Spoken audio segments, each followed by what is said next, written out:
Ann Hiatt, welcome to Partnering Leadership. I'm thrilled to have you in this conversation with me. Thanks very much. I've been very much looking forward to our chat today. So, Ann, would love to know first about your upbringing and how your upbringing impacted the kind of leader and person you've become. A lot. I'm sure most people say that. I think it's not until we're in adulthood and looking back in retrospect to see how much those early influences shape uh, what is to follow. But for me, it was a huge part of the leader that I've become. So when I was young, I was actually born on MacDill Air Force Base in Tampa, Florida. My dad had just finished pilot training and was chosen to be a fighter pilot. So he flew the F-4 Phantom fighter jet for the first half of my childhood. And that I was born in Florida, my next two sisters in Alaska, and really we're kind of everywhere in between. And then when I was around 10, my dad decided to go to law school after his military career. And that's how my family ended up in Seattle.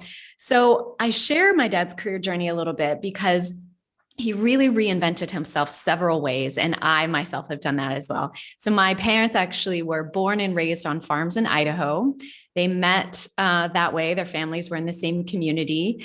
And then my dad, his dad, actually, I'm first generation non farmer in my entire family. So my Wow. career in tech is extremely unlikely.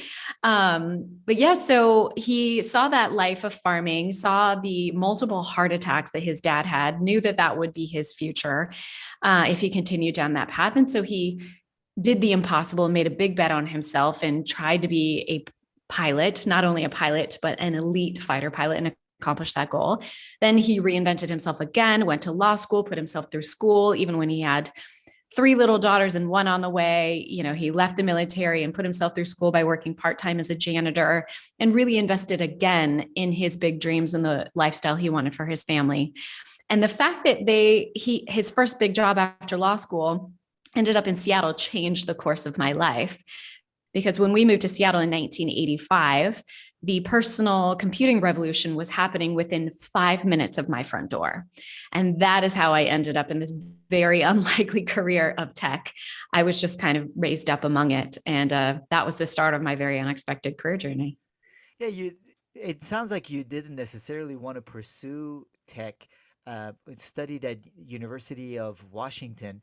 Now, one other piece I would love to know about, you speak Swedish fluently, having spent some time in Sweden. Now, I I've spent do. time in Sweden, and I think this says a lot about you because anyone who hasn't interacted with Swedes, they speak English better than most Americans do. They do. So, how were you able to learn Swedish? So my degree at University of Washington was in international studies, and within that program, you have to be able to speak two foreign languages pretty fluently. And during undergrad, I lived in Sweden for a year and a half, almost 2 years. And it was really important to me while I was there. But absolutely, to your point, you do not have to speak Swedish to live in Sweden very, very comfortably. But I was motivated, one, by my program requirement to be able to check off that language requirement, and two, it's my DNA. It's where my family heritage came from. My family immigrated from Scandinavia in the late 1880s, and there was something about that was really motivating to me. And I also think my dad instilled in our family a love for cultures. He lived abroad. He lived in Austria when he was younger. In fact, every single one of my siblings, with one exception, has lived abroad and speaks minimum one foreign language. It's just part of our family DNA. That's always been the expectation. And I think that really enriches your experience. And I like to say it's being able to speak the language of someone's heart gives you an opportunity to connect with them in a very different way. And now, fast forward 20 years later, now I'm living in Spain and married to a Spaniard. And again, I don't have to speak English, or I don't have to speak Spanish to function here where I live. But I choose to, one, because most importantly, because it's the language of his heart, but because I love languages, and I find you connect with people in a very different level of authenticity when you at least make an effort to speak their language. What a beautiful way of putting it, Anne. And I think it's that same mentality that helped you operate also in very different cultures, which we'll eventually get to. Yeah. Amazon, Google are not, even though they are in tech, they're very different cultures. So Yes. how did someone pursuing international studies, speaking Swedish fluently, end up at Amazon? Yeah, it's a very unexpected turn of events. That was definitely not plan A. Plan A was to be a professor, to go into academics and study the effects of membership in the European Union on social democratic states like Scandinavian countries. But after undergrad, so I graduated from University of Washington in 2002. That was just after the dot-com bust. And Seattle is a very tech-heavy city. And so a lot of the economy and opportunities had disappeared seemingly overnight. Trillions of dollars of investments went up in smoke. And so I and many of my peers graduating from undergrad did not have very many opportunities for work when we were graduating. During my last 2 years, I worked at the European Union Center on campus at UW. And the director of my program asked me what I would be doing upon graduation. And I said, I honestly didn't know, because I think I'd sent out about 50 resumes and hadn't even received a request for a phone interview, just nothing. And his wife was working in recruiting at Amazon at the time. And so he just said, why don't you apply there? And honestly, it had not occurred to me because I had no intention of working in tech. And that's literally the only reason I applied at all. And that single suggestion changed the course of my life. Now, my story of actually getting hired is really long because it took about 9 months. My first round of interview was with all the assistants in the company. They were just considering me for a general admin role, junior most person, intern level stuff at Amazon. But I scored really well. I didn't know that at the time, but I'd scored well and it qualified me to be considered for some more advanced roles. And 3 months later, they brought me in for a second round of interviews. And this was with all senior vice presidents of the company. Now, this is, again, is 2002. So Amazon is not the behemoth, massive power that it is today, but still I found that very odd. I wasn't sure why they were using executive time to interview someone for their first job after undergrad. But that was because there had been an opening in Jeff Bezos's office, and I was being considered to join his support team. 3 of those interviewers, unbeknownst to me, had been assigned to find my breaking point to see if I could handle the stress or the pace that would be in Jeff's office. And they had been challenged to see if they could make me cry. Now, thankfully, I did not cry. And I just kind of chalked it up to tech personality awkwardness. It didn't faze me at all. That's one of the blessings maybe of being raised in Redmond, Washington, surrounded by a lot of very special tech personalities.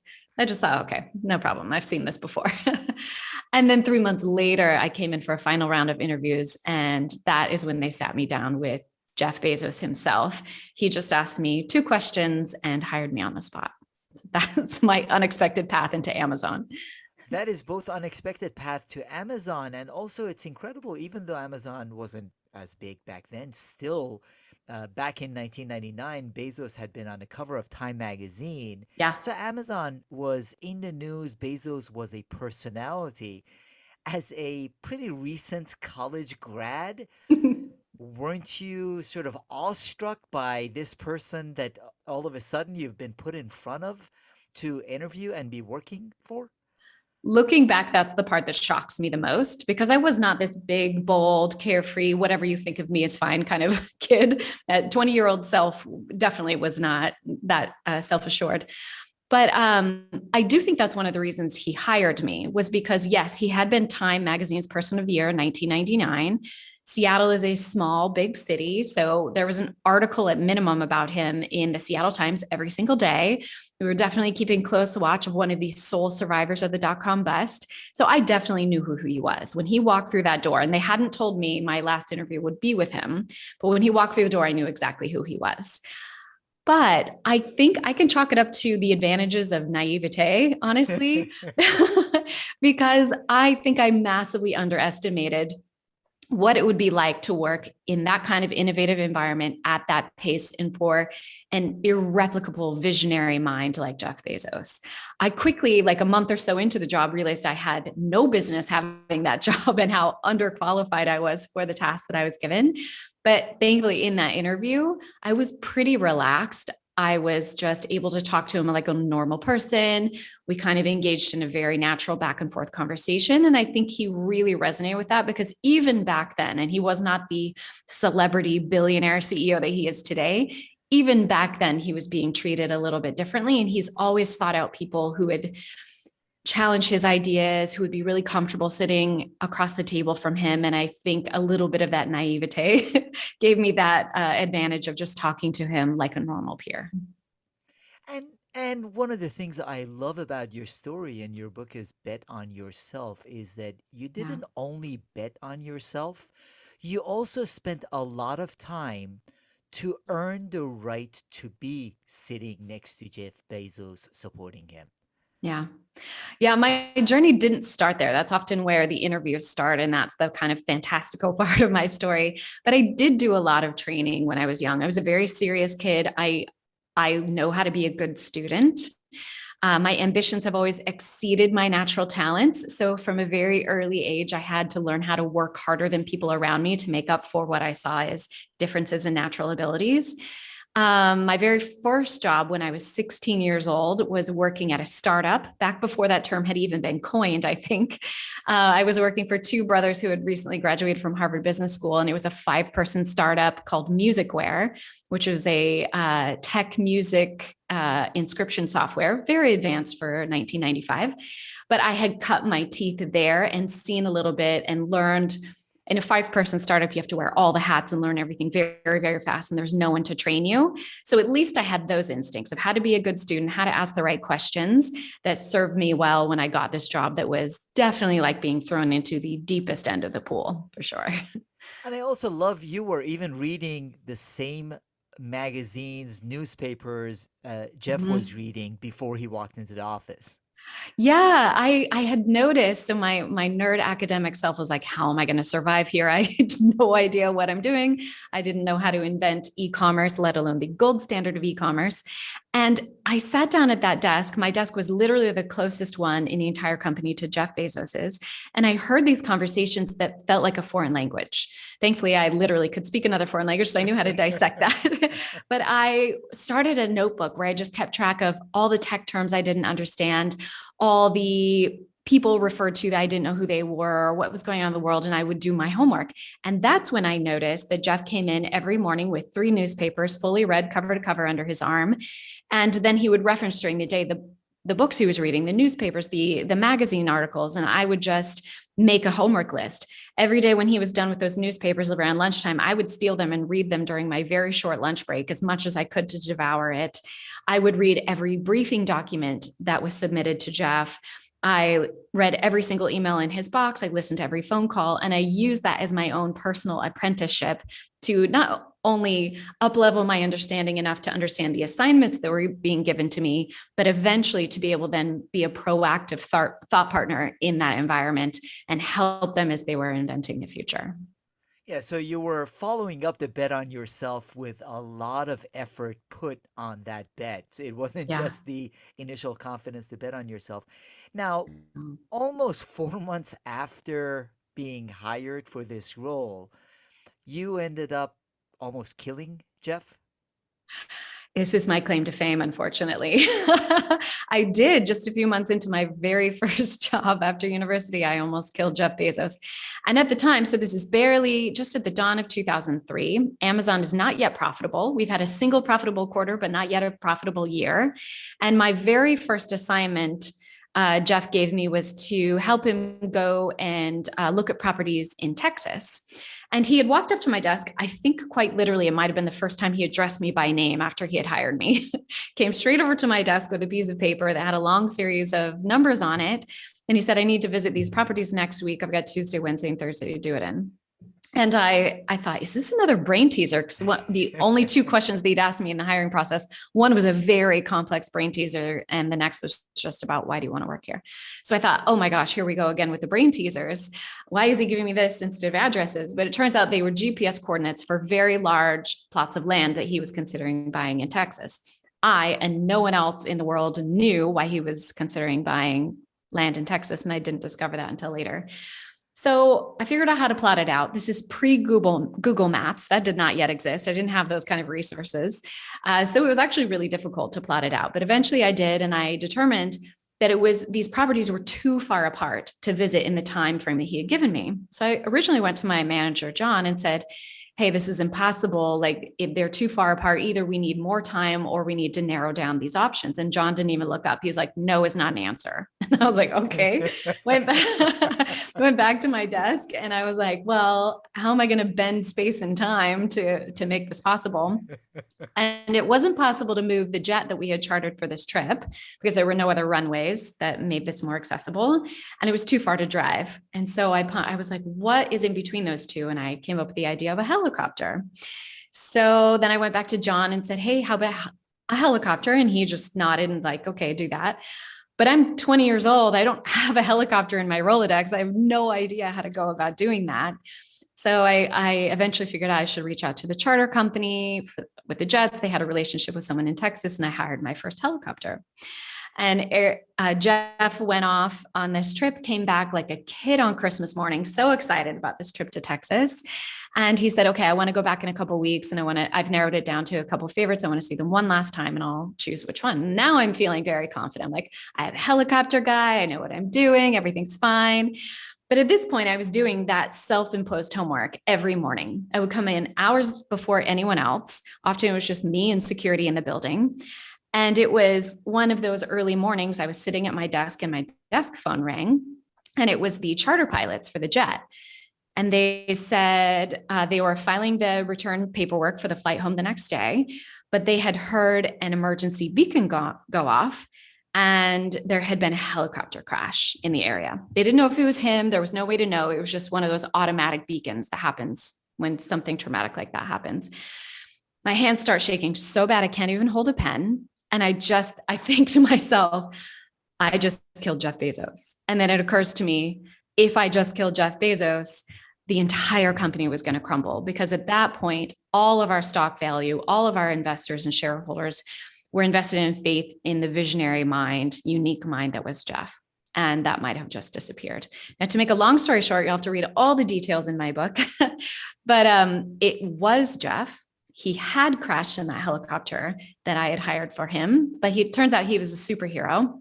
He rescued everyone who had been inside and called for help using the satellite phone I had insisted he take. And this is the only reason why I can tell that story now, because about 9 months later, a reporter who was investigating the private space tourism race around the X Prize figured out what none of us knew at the time, that Jeff Bezos was buying that property in Texas to found Blue Origin, which is the company which has recently been in the news because he blasted himself off into space from that exact property where all of this happened. And so I'm having this crazy full circle moment 20 years later.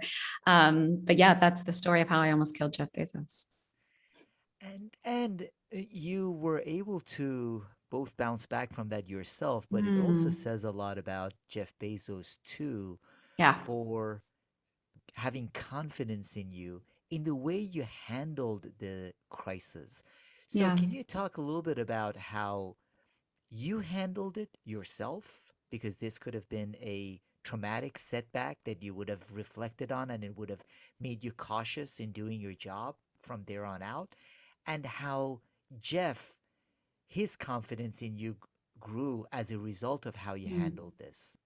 You're so right. This was absolutely one of those linchpin moments in my career. I could have let myself crumble and not be up to the task or rise to the occasion. And thankfully, I was able to rise to the occasion. So after I hung up that phone call with the charter pilots, before I even knew if it was Jeff or not, I thought, what do I do? What do you do when you almost kill Jeff?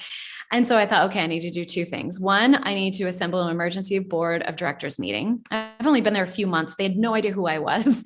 Making these phone calls was an awkward conversation, but I assembled the right team to be able to do the right things. And we created contingency plans for if it was him and he was dead, if it was him and he was massively injured, if it wasn't him, et cetera, everything in between. And in the meantime, I had to figure out what were the facts, what actually had just happened. And so while they were all getting assembled and we're on a call and hashing out all the contingency plans, I was calling hospitals in Texas, not using his name because I didn't want to create a press story if there wasn't one, or even if there was one. And so I called a couple of hospitals, again, pre-Google Maps. It was hard to figure out where they might have taken, helicopter crash victims. And I just called 3, 4 hospitals who answered the phone like I was crazy when I asked if they had had anyone come in from a helicopter crash. And then about the 5th or so, they asked me if I was family. So I figured I had found him. It turns out it was Jeff. He called into the office. We patched him immediately into that emergency board of directors meeting. And then when they finished, he asked to speak to me. Now, I thought maybe I was going to be fired. Almost killing him maybe is a fireable offense. But instead, he said the kindest words ever said to me professionally, where he said, Ann, I hear you're really good under pressure. And he probably said something after that, but I think I blacked out. I don't remember what happened after that. But that was the moment where, yeah, to your point, that is remarkable that he could see this emergency situation. I'm sure was hyper emotional for him. I mean, he was a young CEO. He had a young family. His boys were very, very young. His life probably just flashed before his eyes. And he had the wherewithal to see the capabilities of his team and to be supportive like that. And then second, I think even more importantly was it changed the way I saw myself. That comment of his changed the way I saw myself. And from that moment forward, I no longer saw myself as 20-year-old Ann who had no business having this job. And Jeff didn't see me that way either. And he started giving me projects that were far outside the job description of a very, very junior member of his team. And that changed the next 3 years of my life of the two of us partnering together. In fact, I did an interview with the Financial Times recently where he was asking me, he's like, clarify for me, what was your job description? What was your title there? And I was like, it's confusing because in no way does it resemble what I was hired to do. Because from that day forward, he gave me just crazy projects, research projects, launch events, cross departmental things that I needed to do as special projects from the office of the CEO. It was better than business school. Honestly, I cannot imagine learning that volume of information any faster or any better. And it really was all thanks to that fateful day. And in my view, and that single experience teaches a lot about leadership, both with respect to how you were able to bounce back from it and how Jeff handled that entire process. I know you also work with a lot of organizations, both startups and you have clients all across the globe Yeah. where they want to become more effective leaders, effective organizations. There is a lot, in my view, to learn from that experience that you had with Jeff. There's one other aspect that I find fascinating in that you are, and so is Jeff, probably walking into the room, one of the smartest people, if not the smartest person to walk in the room. However, one of the things that is unique is seeking dissent, seeking disagreement when you know you are the smartest person in the room. How were you able to do that? And how was Jeff able to do that? I absolutely learned this as a masterclass by watching Jeff. So one of my favorite moments looking back in my career of how was I when I was so young, how did I learn this instinct of betting on myself and seeking things outside of my job description or current capabilities? And I really saw that modeled by a role that Jeff Bezos created called the shadow. The shadow now still exists. That role still exists, but it's now called technical director. But the original shadow was Andy Jassy. And Andy Jassy has been in the news because he just now, 20 years later, has become the successor to Jeff as CEO of Amazon. Now, I watched Andy be trained in this. So Jeff created that role for many, many reasons. But if I could distill it down to two main purposes, one was, as you're describing, to be this dissentive voice, to be the person who was at Jeff's side and poked holes in all his favorite ideas. The one to keep him really honest, helping him see around blind corners, making sure he had all the data and all the information. They'd examined every premise upon which decisions were being made.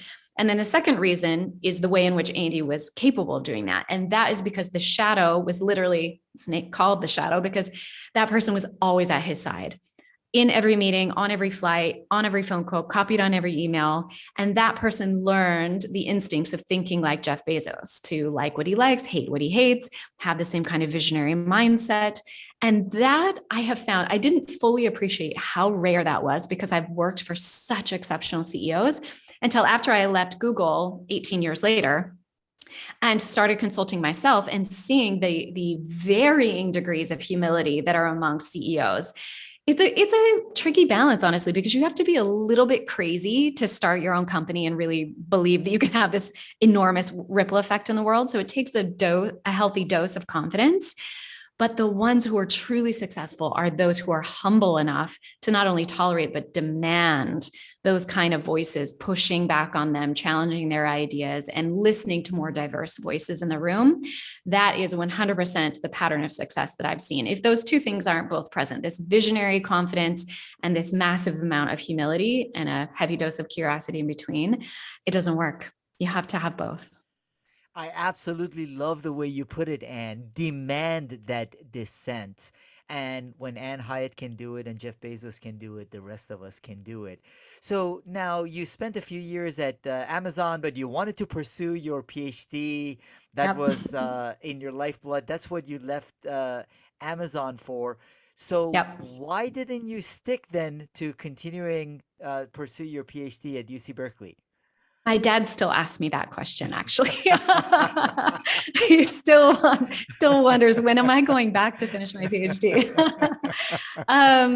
Honestly, so I moved to California originally to do a PhD. I got into my dream program. That was always plan A. Jeff knew that from the day he interviewed me, that that was my original goal. And I just wanted to work for a few years in between undergrad and grad school to have some real world experience. I thought that that would enrich my perspective as an academic. But yeah, when I got into my dream program by surprise, the very first try, I moved to Berkeley sight unseen. I didn't know a soul there. Had no idea how to be a good academic. I was honestly terrible at it in the beginning because it's so different from tech. But yeah, it was by the time I kind of figured it out and was getting in the flow and felt like I was starting to contribute something of value to my program. That's right around the time when Google came recruiting. Back then, and even still now, tech is a very small world. So we all kind of know each other and tend to trade between the same, companies. And so my reputation had preceded me. The things that I had done with Jeff, a lot of those Amazonians had since become Googlers and we're down in there. So the first 4 phone calls, I thanked the recruiter very much, but didn't even ask for his contact information before I hung up.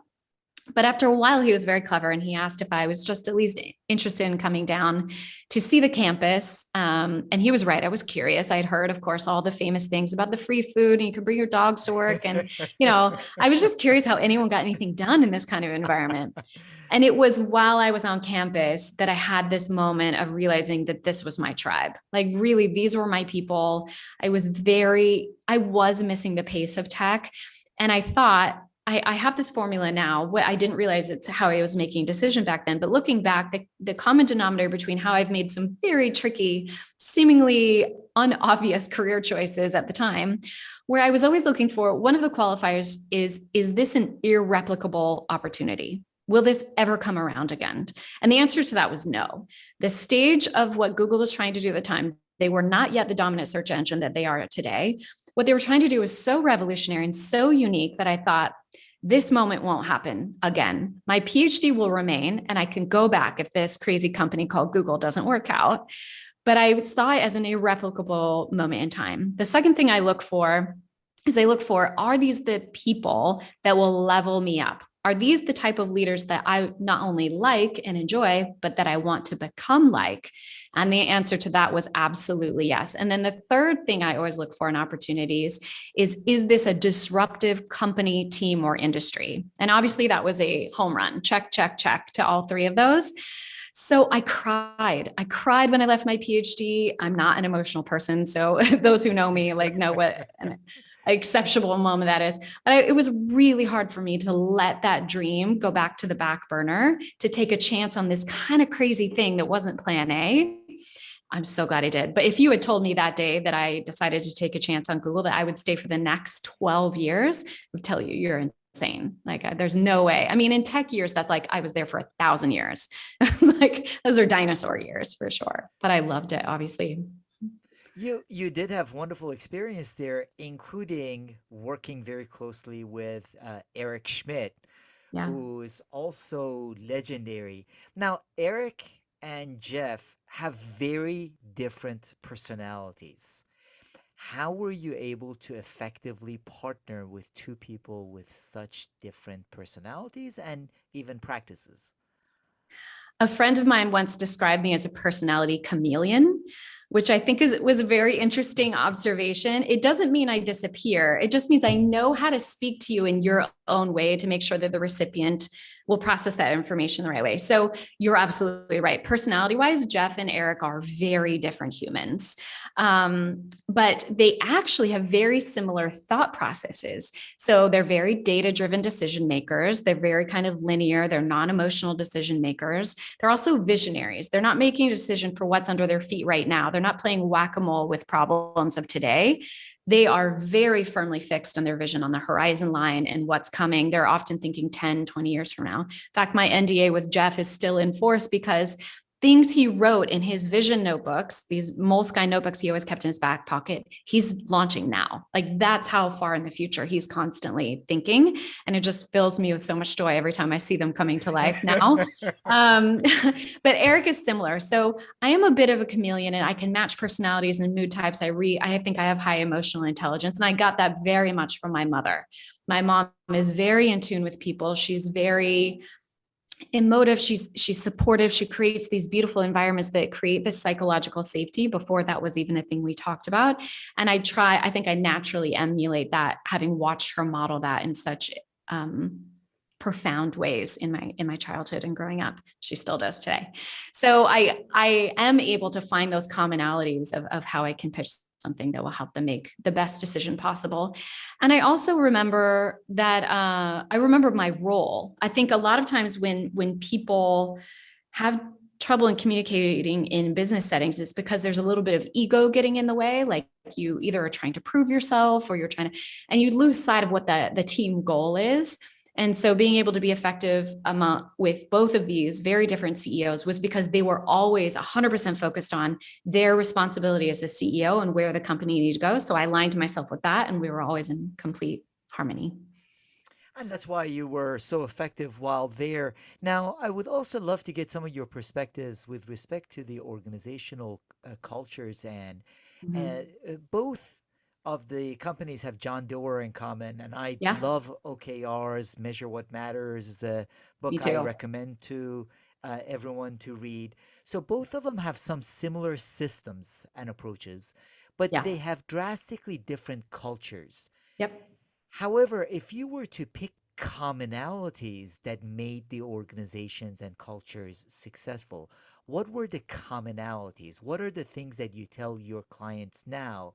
These are some things to try to nurture in your own culture, along with the individual elements that each organization has to its own.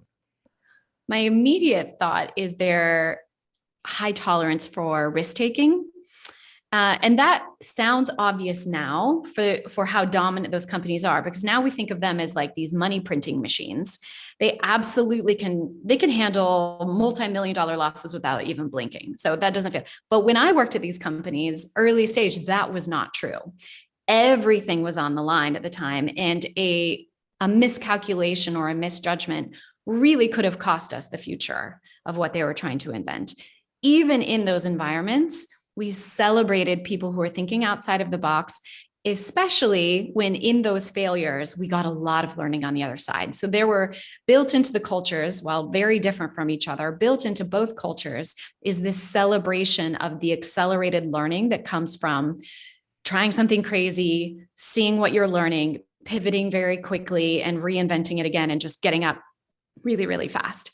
And so I think that's the commonality of not only hiring people who think differently, who are unafraid of doing things that they've never done before, but creating that psychological safety and that culture of celebration of how much we learn when we are experimenting. That for me is why they're different. Honestly, if I had to boil it down, like what they put into the world and how they do it is very different, but the who that they hire, that bar is the same, and it's very, very, very high and has been from day one. You have to really prove yourself to get in the door at either company, and that remains true today. Once you're in, they're like, that's it. We've tested you. We trust you. And there's a lot of autonomy in how you're going to get things done. And I think in that environment where you're not micromanaging how people are creative or delivering their results, you get really unexpected things. And one of the points that you make, Ann, is you also say even convert your values to scorecards for Yes. hiring. How can organizations do that? Because it sounds like both Amazon and Google were successful at doing that. The recruiting you were doing, you were using that too. Very much so. I'm really glad you brought that up because this is something that I have gone through with every single one of my consulting CEO clients now is whenever they often people come to me for consulting work when they have the wonderful problems that grow with scale. All the systems they had in place that worked really well when they were in the startup phase now start breaking because of their rapid growth or because the need for hiring and they lost their way a little bit. So our first few sessions are always coming back to, do you have a defined set of core values and mission? Is that not just words on your lobby wall back when that was a thing? But is this something that's part of your conversations? How you make decisions, how your employees make decisions when you're not in the room? Do you have a very clear playbook for how to choose between good and good? Because choosing between good and bad, any of your employees should be able to do that. But choose between, we could bet on this or we can bet on this. That's the art. That's where you get the magic. So at Amazon, those leadership principles, they're now very famous. If you apply for a job and you go to amazon.com/jobs, it actually takes you to their leadership values first. And now I think there are 16. At the time I was there when they were creating the original 10. I can still recite from memory those original 10 leadership principles, not because anyone asked me to, but because they were recited constantly in daily conversations as we were making decisions. And so if you were thinking about, okay, how do I choose between A and B? Your answer was in those values. Google is very similar. I can recite for you the mission statements. I know the values. I knew exactly what we were hiring for. So yes, then once you have that firmly established of this is what we're doing and why we're doing it, and a lot of CEOs forget to answer the why for their employees, which is more important than the what, I think. Then you need to translate that into hiring practices. And it was really fun. I was teaching a course in Barcelona, a master's course in innovation. And I had the students do this, write down their core values because they all want to be startup founders one day when they finish their master's. And so I said, spend a lot of time crafting those missions. And then I said, okay, translate that into hiring questions and then interview each other and see if you're good culture fits for each other's companies. And the end of that exercise, I said, did you get the data you needed to measure if they are value aligned? And all of them were like, no. So I think a lot of a lot of execs need to take that and do that exercise themselves. Be like, are we even evaluating for the way that we get things done here, the way we want to debate really hard issues, the way that we make challenge decisions, or especially when it's we're betting the farm on something, like how are we going to get things done? So for me, especially in the scale up stage, you really need to spend some time in making sure you're getting the right people in the right seats. The old cliche, make sure you hire slow, fire fast. So hard to do, but that process gets easier and you have to face that less when you've really hired for value alignment more than culture fit. In my view, what a gem of an insight. And for all organizations, I had a client a couple of years back, and the CEO had a practice of pulling out $100 bills and awarding $100 bills to people that could recite the mission and the values. And I sort of had to try to reduce his blind spot that that was meaningless. So the point Meaningless. that you made is that it's not whether the mission statement or the values are on the walls or are shared on Zoom meetings or people are given $100 bills for reciting them. People should know it based on the behaviors, based on the interviewing process, the selection process, the decision making process. So I think that is critical for all kinds of organizations. And it's really important for how you're rewarding your employees going forward. Once they're there, I knew what they were at Google because over the 12 years I was there, that's how I was assessed every quarter, not just on my capabilities and my, the task, the KPIs. That didn't matter. That was a given. I'm smart. I better be getting the KPIs done. But the part of my evaluation that mattered the most was how value aligned I was behaving. And the original reason that Amazon spent so much time creating those original 10 leadership attributes was because Jeff realized that very important decisions were going to be made in rooms he couldn't be in. There's no way he could be in every room where critical decisions are being made. So he needed to be sure that there was a way for him to be represented in each room. And that's how it became. And so, yes, it's how you debate things, how you're making decisions, how you're performing and interacting with each other. And that has to be tied to how you're rewarding and celebrating behavior, not just how you get in the door or who you fire, but the in between as well.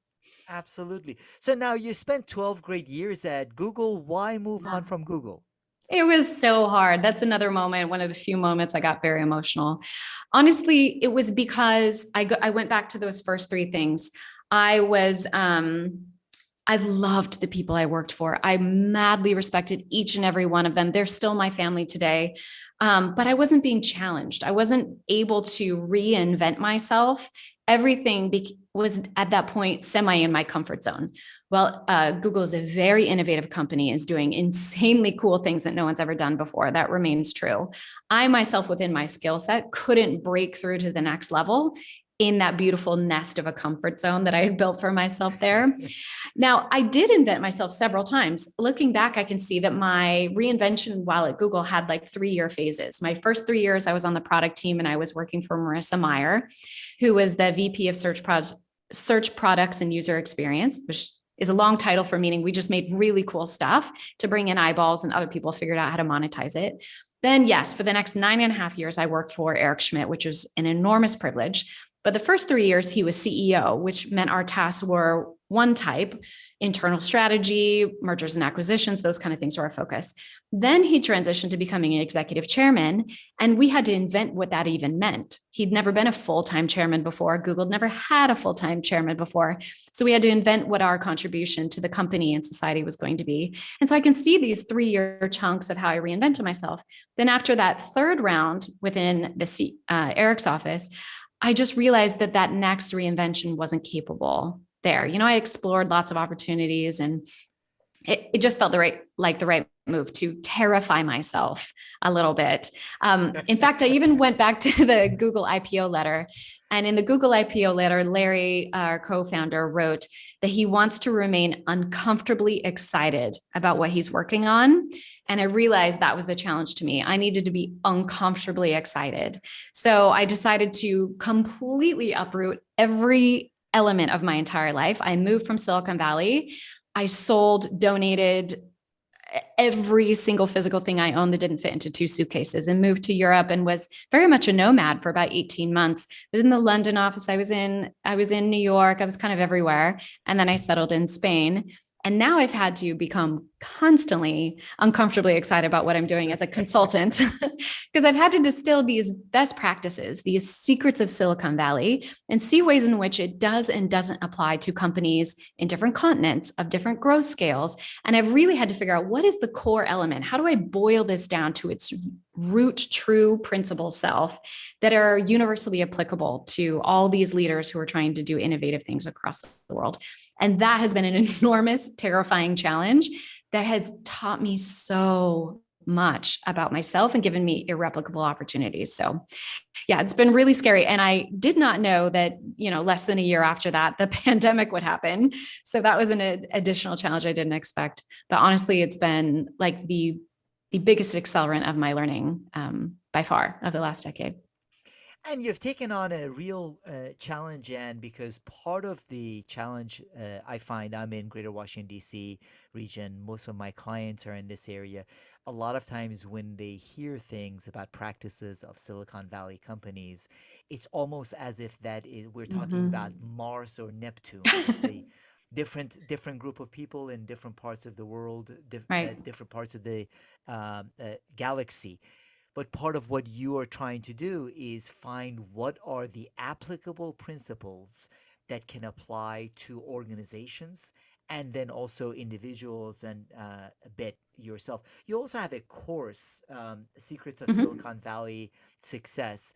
So, as you have been launching that course, working with clients in other parts of the world where even American thinking is foreign, let alone Yeah. Silicon Valley, what are some of the principles that you believe transfer beyond just the isolated Silicon Valley bubble?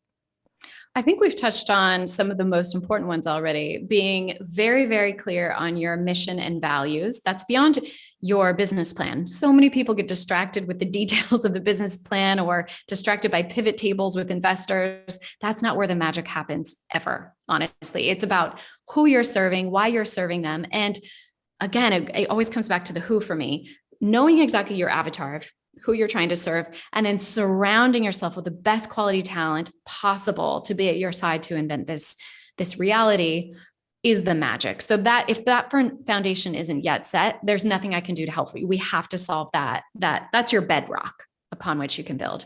Then it's about, yes, we look at product market fit and we look at what's changing and we kind of anticipate pivots that are happening in the industry and opportunities to be the disruptor rather than the disrupted.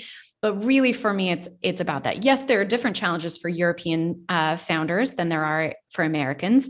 There tends to be less runway because your investments that you're able to get is much smaller. There's a higher burden of proof of concept. In the States, you can get a lot more money just based on a really good idea than you can in Europe. You absolutely have to have some kind of proof of traction. So the burden is higher. European CEOs have to think globally much earlier, which is both an advantage and a disadvantage. Because when you're thinking globally, you're able to scale smoother than my American counterpoints. But it also gives you a big challenge of having to design for multiple languages right away. GDPR thoughtfulness. Yeah, you have to be very aware of different cultural tolerances for the changes you're trying to instill. So again, I think there's more advantages to that than disadvantages, but it can be a big burden for a very small team to have the enormity of that right away. So there's these things, there's pros and cons to each, but yeah, I try and be very mindful of, if I have a founder in Germany, the tolerance for failure is much lower, or especially in Asia, absolutely unacceptable, to do that, to even attempt to be an entrepreneur at all is very exceptional. And so there's things that I need to be mindful as I take clients from different regions. But what I love to see is honestly, there's more commonalities than differences in what we're trying to do. And honestly, this was the major motivation for me writing my book, Bet on Yourself, was because at first when I was approached about writing a book, I said, no. If people want to learn the best practices of Eric Schmidt and Jeff Bezos, they should just go read the books written by Jeff Bezos and Eric Schmidt. But what I found was a lot of people, as you were saying, opt out and they think, well, that would work for Jeff or that works at Amazon or Google, but that would never work here. And my goal in writing this book was to show you, no. These best practices and habits of super performers apply to us normal people. And so my book, I use my career as a case study to show you that anybody can accomplish these big things by taking this playbook of best practices, because there was nothing exceptional about my opportunities or my job titles or my education or background. I just learned to recognize opportunities and do what I call engineering serendipity, creating your own luck, when otherwise, if you're unaware of it, your options might appear limited, but when you know what to look for or what to bet on, you can make extraordinary results out of seemingly ordinary opportunities. I love the way you put it, Anne. Bet on yourself by creating your own luck rather than waiting for the luck to happen. So, as you do that, I also wonder, Anne, has this always been a part of you, the betting on yourself, or is it something that you grew into? Because I also learned that you were not much of a runner. All of a sudden, No. signed up for a half marathon and went for it. So is it something that was always there in Anne, or is it something that was nurtured based on what you saw in the environment around you? Yeah, 100% not my nature. It was all thank you, universe, for nurturing me towards this tendency. Because I think had I not been thrown into the deep end of these very challenging environments, I wouldn't have learned to trust myself so early. Hopefully, eventually over the course of my life, I would have got there. But what a blessing that I was not given the opportunity to stay in my comfort zone, because that didn't exist. If I was going to survive at Amazon, even past day one, I had to learn to just swim rather than sink. And so, no, my nature is very timid. I was always, when I was small, I knew the answers in class, but I never raised my hand. I wanted to be 100% sure that I could get a 10 out of 10 and do everything perfectly before I was willing to even attempt it, because I thought like that, even a 9 out of 10 would be crippling failure. But what I realized from this beautiful, unexpected career path was you just dust yourself off. You just get to try again. So I love the example you brought out from the book of, yeah, I did sign up for my first half marathon, having never even run a 5K. In fact, I'm a terrible runner. And when I was young, we had to do the presidential fitness challenge in PE at school. And I remember not being able to complete the mile. I am just not naturally endurance. I was really good at sprints and hurdles. I think my muscles are just naturally like built for that. But like the long distance, and this is now I'm saying it out loud, such an obvious analogy for my career, but that was a skill I had to learn. I'm really good in these short bursts. I'm built for that. I'm comfortable for that. I can kind of conceptualize getting from here to that, 100-meter dash finish line, but the longevity of it often was paralyzing. And I'm so glad, and this is an exercise I go through in the book several times. It's a core framework of the book is how do you break down these big, big goals you might have for yourself, your moonshot ideas that bring you the most happiness and meaning in your life, and make it less intimidating through these sprint challenges, and really getting that in return and investment in your efforts. But yes, I was apprentice to the best, and I learned it absolutely by watching these super performers. And honestly, anyone can do it too. And that's why your book is a contribution to all of us because it teaches us how we can also bet on ourselves. It's not something we are born with, it's something we can nurture in ourselves with the Yeah. frameworks and exercises you also share. So, in addition to your book, Anne, are there any leadership resources you find yourself typically recommending to whether it's a CEOs you're guiding or for leadership perspectives in general? There's so many resources. I continue that habit that I learned from all three CEOs that I've worked for, it being insatiably curious, like constantly consuming a lot of information. So I protect an hour of my time every morning where I'm just fueling myself with knowledge. So I'm reading everything. My assistant, poor Becky, I quote Harvard Business Review articles minimum once a day, often 10 times a day. So I subscribe to that and I read that a lot. I listen to so many podcasts. I'm always looking for best practices. I read voraciously, a couple minimum 2 or 3 books a week. I want to continue that habit of making sure I'm on the forefront of best practices and be inspired by different practices, different experiences that don't resemble my own. I know I come from this weird, yes, Mars world of Silicon Valley. I don't want that to limit the way I approach problem solving or entrepreneurship. So I try and make sure I'm listening to as diverse of voices as I possibly can. And I really encourage my CEO clients to do that as well. Have this part of your daily practice because as CEOs, it's so easy to just give, and try and be in problem solving mode. And you really have to fuel yourself, give yourself that foundation again so that you can give so much to your company. And I highly recommend doing thinking retreats. That was something modeled for me by all my CEOs as well, as prioritizing stepping away from your day-to-day routine and giving yourself time for reflection, because that's your number one job as an entrepreneur. Whether you're an entrepreneur of self, of your own career, that's really important, or of an organization, literally as a founder or a CEO, equally important. And I find us individual contributors, if you're just being an entrepreneur within your role that you've had for a while, even more critically important to step out of the day-to-day flow, reflect on how mission, vision, and value aligned am I? Because that's really how you future-proof your career and your company, is making sure you're picking your head up. When I did triathlon training once, honestly, also not a natural forte of mine, but the swimming coach, when I was training for the 1 mile water swim, taught me about sighting. She was like, you have to get into this pattern of, a couple cycles of stroke and then pick your head up and make sure you haven't been blown off course by wind or waves or someone swimming next to you. Such a beautiful analogy for our careers as well. If you don't pick your head up, you can find yourself way off course and not knowing where you went wrong. So those are some of the best practices I recommend. And that is a great analogy, and in helping us do that and bet on yourself is a great book. So how would you recommend for the audience to find out about you, connect with you, and find out more about your book too? Thank you. If there's a single source, it would be the website for the book, which is betonyourselfbook.com. From there, there's links to everywhere you could buy it, everywhere you can sign up. I've got newsletters. I've got a podcast by the exact same name, Bet on Yourself. And most importantly to me, I have an accompanying workbook where especially if you buy the book in pre-sale, you get free access into these worksheets where you can literally download a guide for how to have a promotion conversation with your manager, how to get that big client account, how to, all of these different things, these milestones that we face in our careers. I've created some guides and some literal heads down worksheets to help you organize your thoughts and really make your big dreams come true. So yes, I hope you all visit me at betonyourselfbook.com. And I'm also very active on social media. Find me on LinkedIn, Twitter, Instagram, all the things at Ann Hiatt. And I love the fact, and I'm glad, Anne, that you took the challenge and took the time to write the book to contribute back to people so they can bet on themselves, so you can improve even more lives. I also love your podcast, and I was listening to one of the episodes where you said, "What if we become known as the generation that lived life to the fullest?"